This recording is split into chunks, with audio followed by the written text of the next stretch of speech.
voilà enfin pour une vidéo sur le bullet journal ou bujo si vous préférez. Dans cette vidéo, je vais vous expliquer à quoi sert un bujo et quelle est sa particularité. Ensuite, nous verrons ce qui le constitue, sa structure, ce que vous pouvez faire et je vais rajouter quelques petits détails sur ce que moi je préfère et ce que je trouve le plus efficace. Tout d'abord, qu'est-ce qu'un bujo ?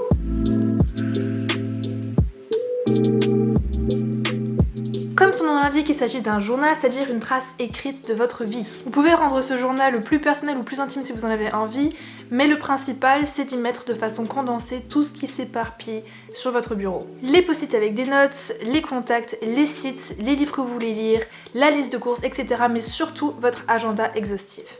J'entends par là le professionnel comme le privé avec une vue annuelle, mensuelle, hebdomadaire et journalière de votre planning. En plus d'être un super outil d'organisation et de travail, c'est un journal qui est personnalisable à l'extrême. Vous pouvez aussi en trouver des déjà tout préparés, mais je vous déconseille ce raccourci parce qu'il est très possible que ça ne vous convienne pas. Les éléments que vous y mettez et donc aussi la façon dont vous structurez ces éléments vous sont personnels, donc restez personnel. Du coup, vous pouvez dessiner dedans, faire du scrapbooking, faire du gribouillage, faire ce que vous voulez. Mais vous pouvez aussi être minimaliste et garder vos templates clean. C'est vraiment selon votre envie.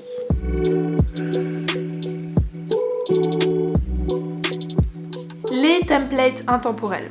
Je viens de vous parler de templates et vous vous êtes sans doute demandé ce que c'était. Les templates sont toutes les structures que vous allez établir dans votre carnet pour savoir quelle page a quelle fonction. Les templates intemporels sont ceux que l'on va copier dans chaque nouveau bujo qui nous suivra pendant quelques mois.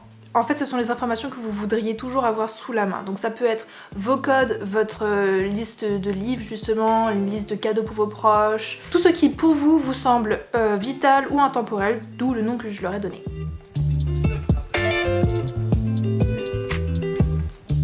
Les templates d'organisation sont tous les types d'agendas que vous connaissez mis ensemble dans le bujo. C'est la vue de l'année, celle du mois, celle de la semaine et celle de la journée. La vue de l'année ne vient évidemment qu'une seule fois dans la structure, au début, et la vue mensuelle et hebdomadaire se répète autant de fois que le permet le carnet. Ces différentes vues vous permettent de vous organiser avec la technique de migration. Je suis pas vraiment sûre du terme, mais je crois que c'est comme ça qu'on dit le plus souvent. Donc migrer, c'est tout simplement noter une information d'un template à un autre. Par exemple, si vous avez un gros projet de campagne publicitaire, vous allez avoir des réunions, des castings, des shootings, de nouveau des réunions, des tournages, des heures tout seul à votre bureau en train de faire de la paperasse. Vous ne pouvez pas résumer tout ça en une seule tâche, du coup vous allez mettre dans votre template annuel que le mois d'octobre est consacré à cette campagne. Ensuite, dans votre template du mois d'octobre, vous allez pouvoir décortiquer chaque étape, chaque grande étape de votre projet. Et une fois que vous êtes dans votre template hebdomadaire, vous savez exactement ce que vous devez faire et dans quel timing pour pouvoir tout boucler avant novembre. Il est très utile de fonctionner en termes d'objectifs quand vous vous organisez, mais on y viendra dans mon point suivant.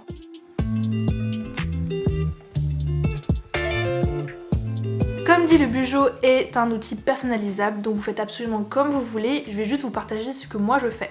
Dans mes templates intemporels, j'ai mes codes, ma liste de cadeaux, ma liste de livres, mon calendrier de lecture qui me permet en fait de suivre ma progression de lecture pour chaque livre et ma vue sur l'année. Vous pouvez aussi rajouter une wishlist de vie. Donc beaucoup de personnes le font, c'est pas si désagréable. Il s'agit tout simplement de faire une liste de tout ce que vous voulez avoir fait, réalisé, accompli durant votre vie. Et ça peut faire du bien d'y revenir de temps en temps. En parlant de bien-être, vous pouvez faire aussi une self-care list où vous notez tout ce que vous pouvez faire pour vous sentir mieux psychologiquement, physiquement, émotionnellement. Parce que quand on a le moral en baisse et qu'on est là à se morfondre tout seul dans son canapé, on oublie très souvent ce qui pourrait nous faire du bien, ce qui pourrait nous sortir de cet état.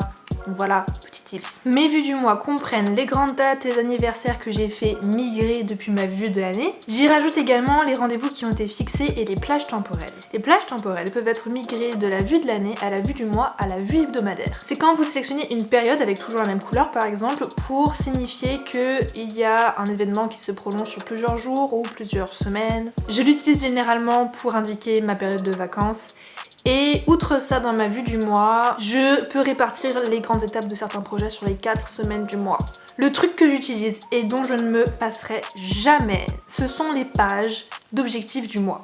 Si vous voulez utiliser cet outil, je vous conseille de rester réaliste, de bien mesurer ce que vous pouvez faire durant un mois et ce qui sera un peu trop. Autre petit tips, faites-en des catégories en fonction des domaines de votre vie. Vous pouvez avoir des objectifs personnels, professionnels, créatifs, d'apprentissage, de lecture, etc.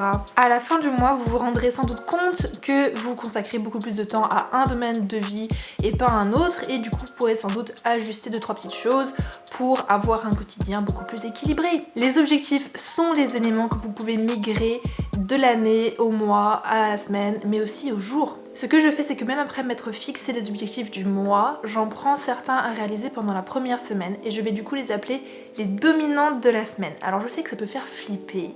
Si quand on ouvre votre carnet, on voit des dominantes écrites en gros partout, mais au moins c'est clair. Et de ces dominantes de la semaine, je vais tirer les 3 tâches, dominantes aussi, que j'aimerais accomplir chaque jour. Pour l'organisation à l'état pur, je vous laisse gérer. Moi personnellement, je préfère avoir des heures, marquer les heures pour savoir exactement quand est-ce que je dois faire telle et telle chose, pendant combien de temps, quel timing, etc.